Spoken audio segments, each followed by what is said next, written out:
Hello and welcome to this instruction video. This time we're looking at the Casio FX570 or the 991EX models. So we're going to put some data into statistical memory and then calculate some very useful statistics for our professional skills course.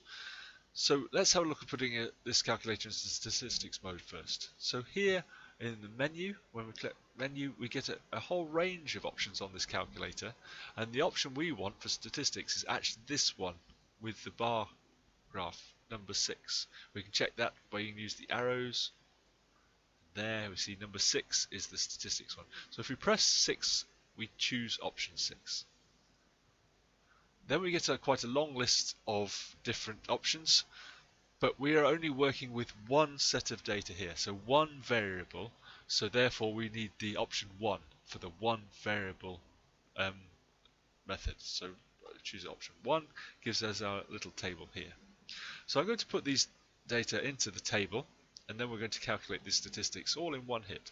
So let's put the numbers in, 2.1, and then we press equals to put it into the table, and automatically it jumps to the next line. That's nice and handy. So 2.9 equals 3.6 equals 3.9 equals and 4.8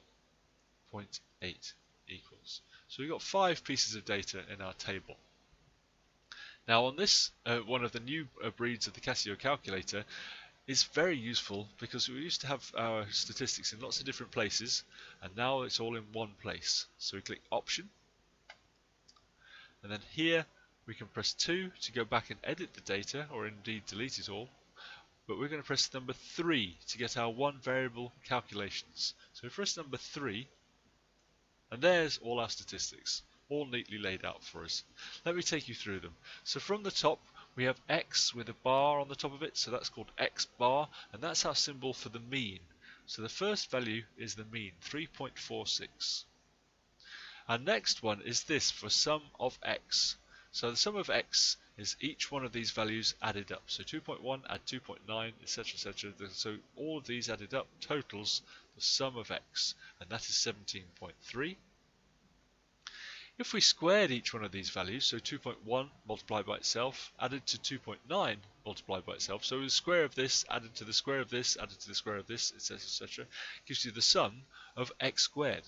And that's our third value, 64.03.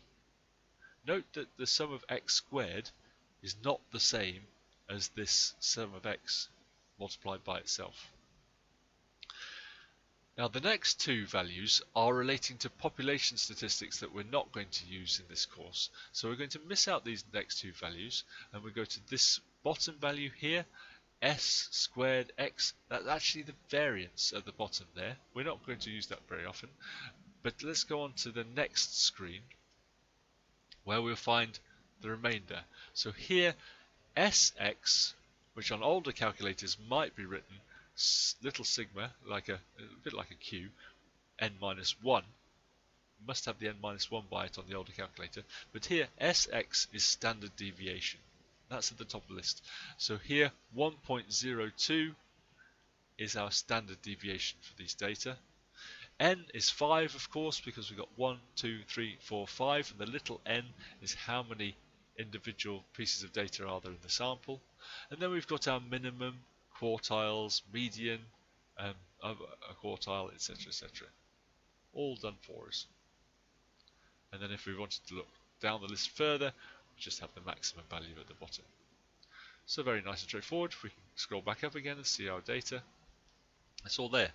If we wanted to enter some new data, we don't have to restart the calculator. We just go to option and press option again. We get editor, so we're going to option 2, and here if we delete all by pressing number 2, we get a blank table, and we're ready to go again. And that's the Casio FX570EX. Thank you for watching.